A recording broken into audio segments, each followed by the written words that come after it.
पुण्यात्माओं, परमात्मा स्वयं ही इस काल के लोक में आते हैं, अपने बच्चों को तत्व ज्ञान से परिचित कराते हैं। दास के अंदर उसी पूर्ण परमात्मा कबीर साहिब जी की शक्ति काम कर रही है।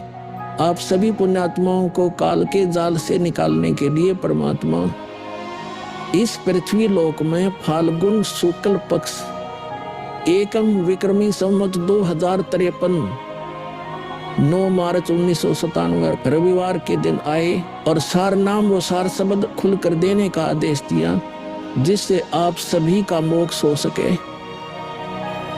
इसके बाद इस आध्यात्मिक ज्ञान के प्रचार प्रसार में बहुत तेजी आई और आज आप सभी पुण्यात्माओं को अपने निज घर की और परमात्मा की पहचान हो पाई। 600 साल पहले परमात्मा को ना पहचान कर हम काल के जाल में धोखे से रह गए थे। अब की बार दास को आम संत समझकर धोखा मत खा जाना। यदि आप इस परमात्मा के तत्व ज्ञान से पूर्णतः परिचित हो चुके हो तो दास के इस इशारे को समझकर अपना उद्धार करवा लेना और अपने अन्य भाइयों बहनों को भी कबीर परमात्मा का यह सच्चा मार्ग समझाना। दास को कबीर परमात्मा का मिलना आप सभी के जीवन के कल्याण का कारण बन रहा है। आपको अब उस दिन की घटना के बारे में बताता हूँ। ये सत्य घटना उस दिव्य प्रसंग की है जो आज तक केवल एक रहस्य था। वो रहस्य सालों पश्चात अब आपके सामने प्रस्तुत होने जा रहा है।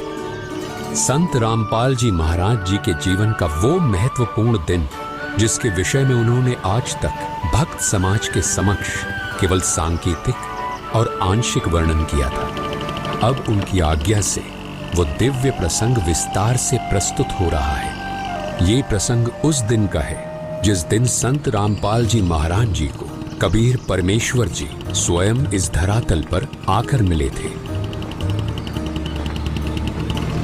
हे गुरुदेव राम देवानंद जी महाराज, ना जाने आपने इस दास में क्या देखा कि आपने इस दास को इतनी बड़ी जिम्मेदारी दे दी। अपने बाद मुझे गुरु पद पर बैठा दिया।